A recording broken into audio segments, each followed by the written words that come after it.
Recently, How the World Works added a playlist entitled My Annihilation of Thunderfoot. The cute irony being that the last video in the series, that's 1/4 of the entire videos, he had nothing to do with at all. Someone else made it. He has since retitled it, The Video That Thunderfoot Does Not Want You to See. Here's a word for you to get acquainted with How the World Works. Plagiarism. I have several issues with the video. There is, of course, the amusing irony that How the World Works plagiarized video about the invalidity of what he cites as my ad hominem attacks would be ad hominem attacks by his own definition. You're half a step away from calling him Four Eyes or telling him that your dad can beat up his dad. But more than that, when in the very clip that he shows to compare my video to How the World Works, there is a clock in the corner of my video giving people an idea about the rhetoric density. He then compares this to about 15 seconds cut out of two 10-minute videos in which he finds a comparable number of derogatory terms.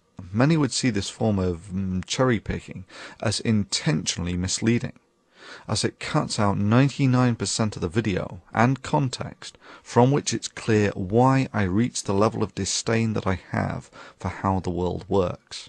Allow me to make this clear. An ad hominem attack as a logical fallacy is when it is used as a substitute for an argument. Invariably, the terms that I use are derived from or are a consequence of presented arguments. And yes, I make no secret of my disdain for someone who engages in actions as antisocial as selling disinformation and conspiracy theories, especially ones which may end up affecting the future of mankind, for cash. The second that North Korea got a missile and was threatening to launch it, we should have bombed the missile site. Period. I think branding this jerk as Captain Stares-a-Lot is both fitting and humorous under the circumstances. Similarly, Mr. Buster correctly quotes me as saying that I do not attempt to monetize the Thunderfoot channel, as this could be used as an unfair criticism from suggesting a conflict of interest or some such. And yeah, that does put a fiscal value on the level to which I honor the integrity of this channel. He then suggests that I am a hypocrite due to my criticism of how the world works. But of course, it is an entirely fair criticism of how the world works. He is a money-grubbing subscriber whore, and the fact that I do not attempt to monetize my channel to maintain its integrity does nothing to nullify this.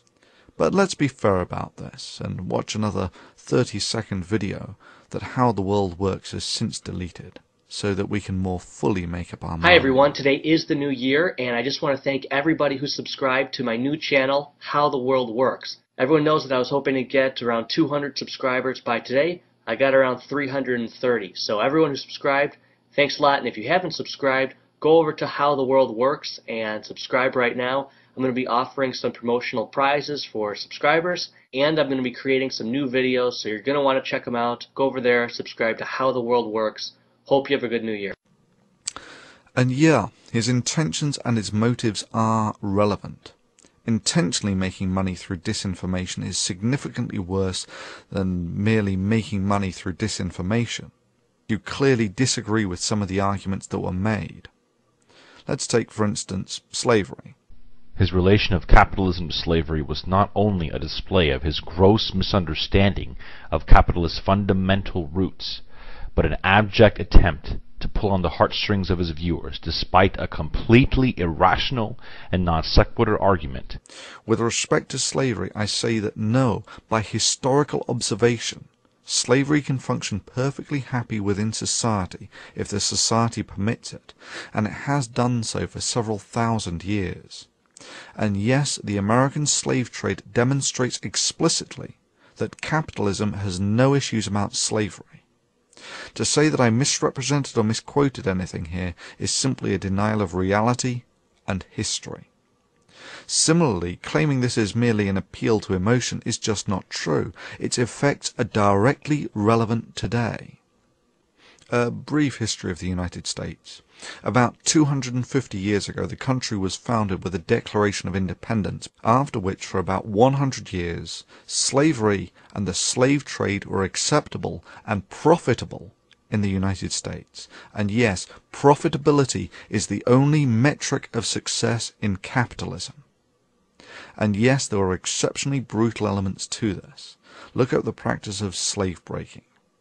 For obvious reasons, slavery was financially more expedient for menial work than employing free men.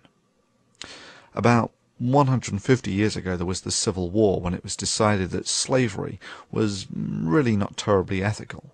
And yeah, that's right, people fought a war primarily over this. Then 50 years ago there was the Civil Rights Movement, which finally got equal rights for blacks. And even today, the socioeconomic scars of this history are graphically visible in the United States. And I speak with the experience of one who has seen more of it than most. You can still walk in many areas of America from a white neighborhood to a black neighborhood and watch the quality of housing drop and the number of people on the streets increase as their wealth decreases. It's visually conspicuous. The only way you can not see it is denial.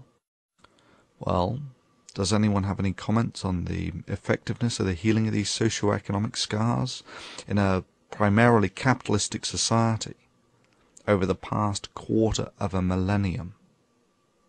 It's a genuine question with a genuine follow-up. Is the status quo acceptable? And if not, do you have any proposals for the enhanced healing of these scars?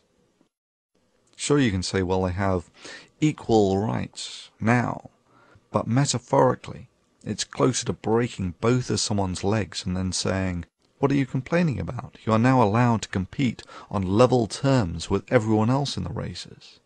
My sentiment is similar to that expressed by Colin Powell about the Iraq War. It's pottery barn rules. You break it, you own it. That is to say, you are responsible for it. Irrespective, to a degree, the argument of the balance between socialism and capitalism is largely superseded by a factor that is more dominant than either of these: knowledge. Knowledge and society are the future.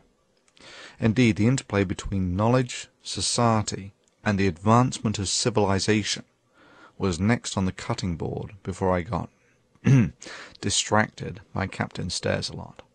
Thankfully, How the World Works has effectively scurried away with his tail between his legs, in rather a timely fashion, I may add, as I have real-world commitments for the best part of the next 3 weeks or so, and really can't do anything anyway.